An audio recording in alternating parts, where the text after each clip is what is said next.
welcome into Bengals Breakdown. I am your host, Stone Shields. Thank you so much for joining us here on a Friday morning as the Bengals are just a couple of days away from squaring off against their division rival Baltimore Ravens, and what obviously is a massive, massive game for the Cincinnati Bengals football team. On today's show, we're going to be taking an in-depth look at the Bengals injury report.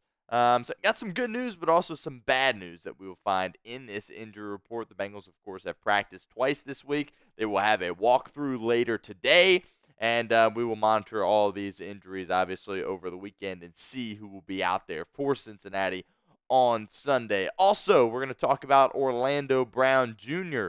on today's show. Orlando Brown Jr. has had an outstanding start to the season. There really is no doubt about that. I think he definitely underperformed last year. I think the Bengals were expecting a lot more out of him in 2023, but he certainly has bounced back through 4 games so far in 2024. We'll talk about him. Also, a massive change he made to his setup that really has helped out how he's been a blocker this year for Cincinnati, for Joe Burrow on that left side of the offensive line. Also, we are in a like battle against our Baltimore Ravens channel. I told you guys a couple of days ago, won our August like battle, lost in September by a narrow margin. We are running it back here in October. And obviously, it is Ravens week, so we definitely want to make sure we have the lead over them in this like battle, at least through this week. And we certainly have a little bit of a lead right now. So help us out. Hit that thumbs up icon on today's video if you have not done so already. And you should be doing that for every single one of our videos here at Bengals Breakdown. It really helps us out, allows us to make more Bengals content for you guys. Also, before we get going, I am doing a little bit of solo producing here on today's show. So if you see me look down, just bear with me, trying to do multiple things at once as we progress through today's show. So let's start with the bad news here, and that is Mike Hilton, who, of course, is the Bengals nickel, has really manned that spot for several years now, has really done a great job for Lou Anarumo's defense. He did not practice Wednesday or Thursday this week for Cincinnati. Obviously, if you're not practicing on Thursday, that is usually a bad sign when it comes to whether or not you will play on Sunday. Again, it is a knee issue for Mike Hilton. He banged it up in the Carolina game. We saw him come back into the game a little bit, but he certainly didn't get his usual workload there at that slot corner position for Cincinnati. He really is a great leader on this football team. Wasn't a captain this year, but it has been in the past. He's a veteran guy that the Bengals really look to in big-time situations to have an impact for their football team. And really everything about Mike Hilton you love. You love the way he carries himself, and again, is really just a great leader on this team for Cincinnati. So it would be a big blow if they did not have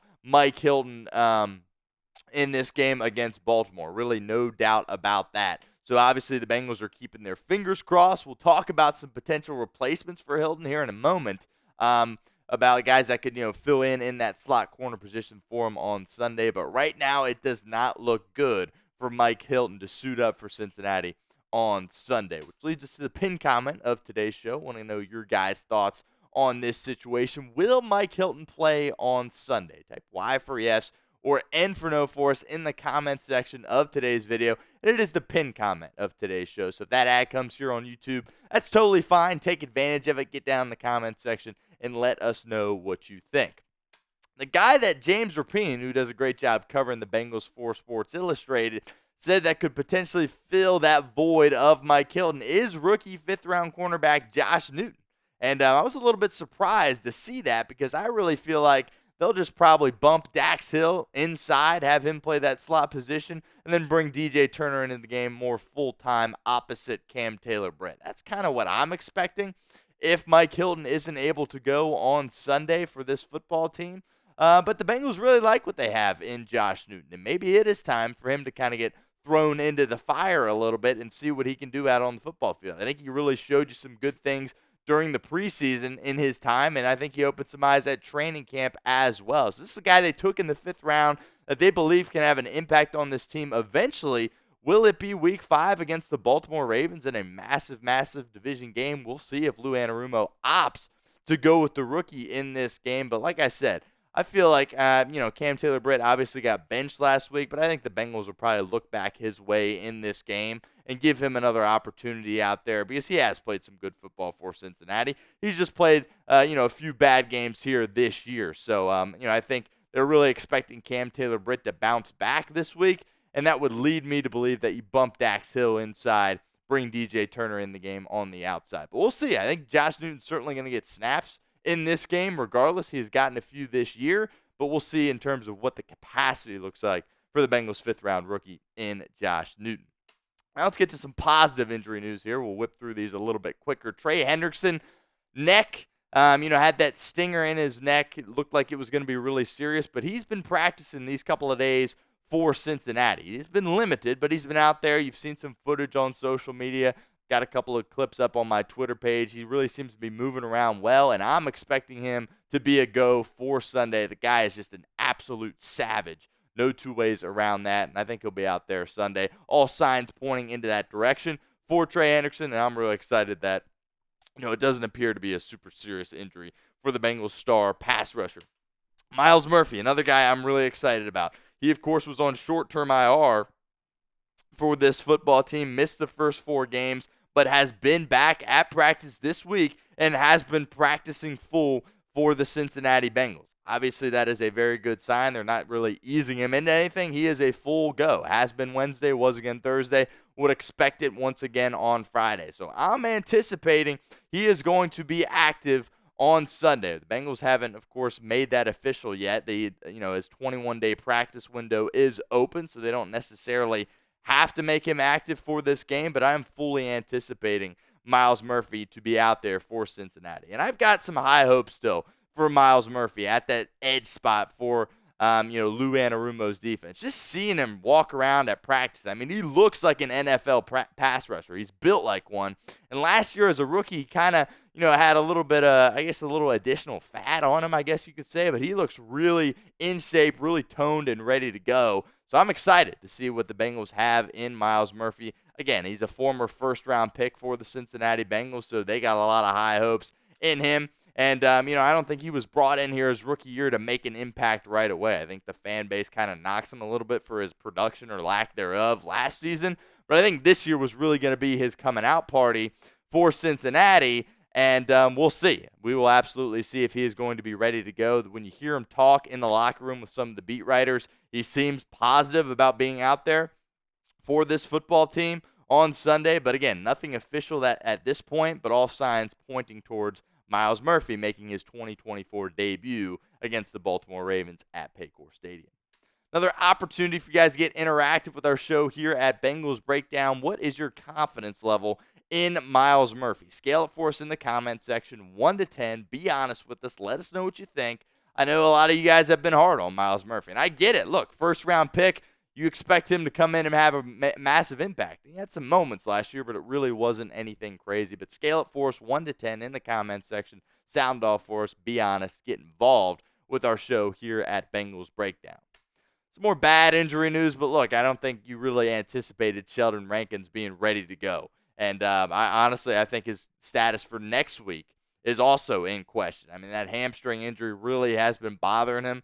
Obviously, he's one of the main Bengals that was brought in free agency, so you had a lot of hopes that he would be able to have an impact on this team, help fill the void of DJ Reader, who, of course, is playing with the Detroit Lions now. But Sheldon Rankins, don't expect to see him out there Sunday. And obviously, that is a massive hit for Cincinnati. But we'll keep it with that same position, that defensive tackle interior of the defensive line here.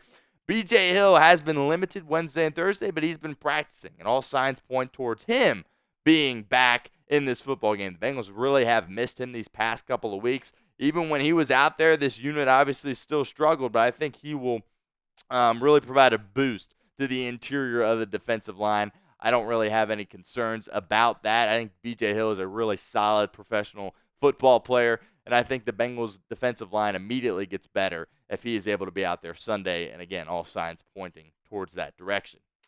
McKinley Jackson, another guy that was dealing with injury for Cincinnati, was placed on IR, designated to return, third-round pick out of A&M. He has been full go Wednesday or Thursday, but I really would be shocked if we saw him out there on Sunday. This is a guy that only has a few padded practices under his belt, so I think he's going to be brought on a lot more slowly than a guy like Myles Murphy, for example. But I think the Bengals feel good about what they have in McKinley Jackson. They hope at some point he is able to make an impact for this football team. Again, his 21-day practice window is open, but I really would be shocked if we saw McKinley Jackson get out there and play football for Cincinnati on Friday. I think on Sunday. His time is coming, but I think it'll certainly be a couple of more weeks before we see McKinley Jackson. But certainly great to have him back and practicing for Cincinnati. I want to give a quick shout out to our friends over at Fanatics and let you guys know that Amarius Mims rookie jerseys are on sale now. Go show some love to the Bengals' first-round pick, who, by the way, has been playing really good football for this football team since his number has been called after that injury to Trent Brown. So head on over to Fanatics, get you an Amarius Mims rookie jersey right now, and that link will be in the comments section and the description of today's video. So go check that out and get you an Amarius Mims rookie jersey.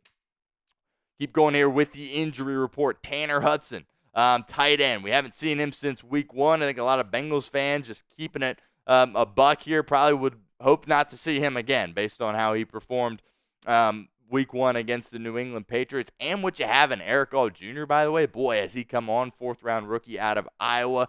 We'll see what Tanner Hudson's workload looks like, but I think there's a lot better options at tight end for Cincinnati, but good to see him back after that knee issue has been full Wednesday and Thursday, and I assume he will be active and ready to go for Sunday's game. Germaine Pratt, he's a guy that's really going to have to step up. All the linebackers are really going to have to do a good job in this game, of course, going against Lamar Jackson. How your linebackers, if they're able to tackle him, is always a big storyline when you're going against Baltimore. So he's going to have opportunities out there to make plays on Lamar Jackson, as, of course, is Logan Wilson, and we'll see how those guys do. Obviously, they got dealing with an ankle injury here for Germaine Pratt, so certainly a little concerning, but I think you definitely expect him to play. Has been limited in practice Wednesday and Thursday, but I fully expect him to be out there and ready to go for the Bengals on Sunday.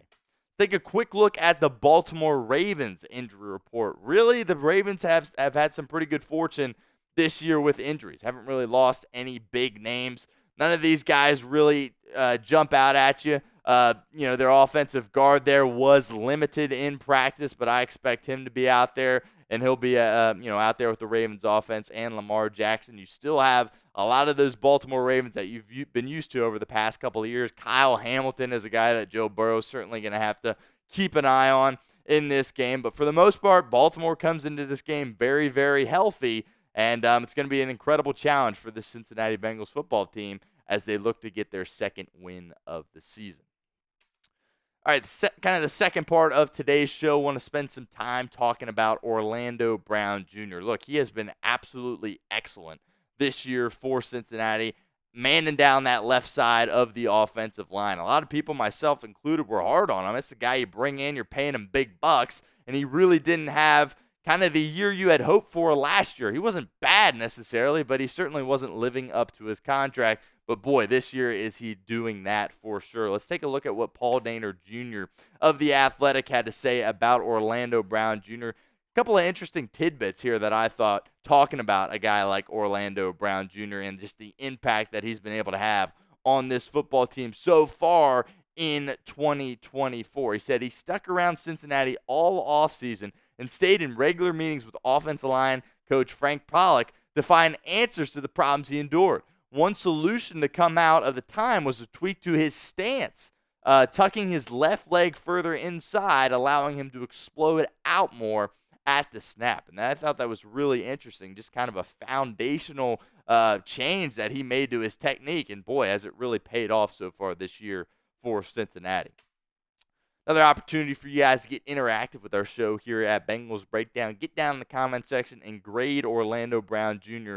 so far this year. A, B, C, D, or F. Be honest with us in the comment section. But boy, this is totally an A for me. And really, at this point, you're just hoping that things like this continue for Cincinnati. And really, the offensive line as a whole can continue to play winning football for this team.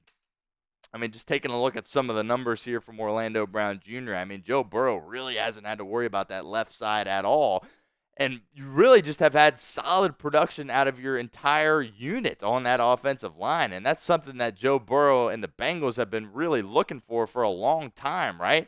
It's been a massive factor on this team just how bad the offensive line has been in previous years. But this year they're playing really good football. Taking a look at some of these numbers in terms of their efficiency, in terms of the pressure percentage they're allowing on drop back passes, they are one of the best in the league. They're third best, only 26.4%. Ironically, behind Carolina, who's number one. I mean, their offensive line is playing really well this year. But I think the Bengals' offensive line and their success that they're having, unfortunately, is kind of being masked by the bad things that the defense is doing. So I think in years past, I think a lot of people would be just absolutely glowing about the offensive line and how they have performed this year for Cincinnati. But again, I think the defense is really taken away from what exactly the offensive line is doing this year. It has been a really bright spot on this football team. Really no doubt about that. So I'm really excited in what this offensive line has done for Cincinnati. And I think, if they're going to continue playing this well, the offense is going to continue to hum. There's really not going to be any issues there offensively. Ultimately, I think it's the defense that will impact how far this team can go this year for Cincinnati. So we'll certainly focus on the defense here in this game. But, boy, really wanted to give a shout-out to the offensive line and Orlando Brown Jr. in particular for the adjustments that he has made. And, boy, has he been a really, really good football player for Zach Taylor and this Bengals team through 4 weeks this season.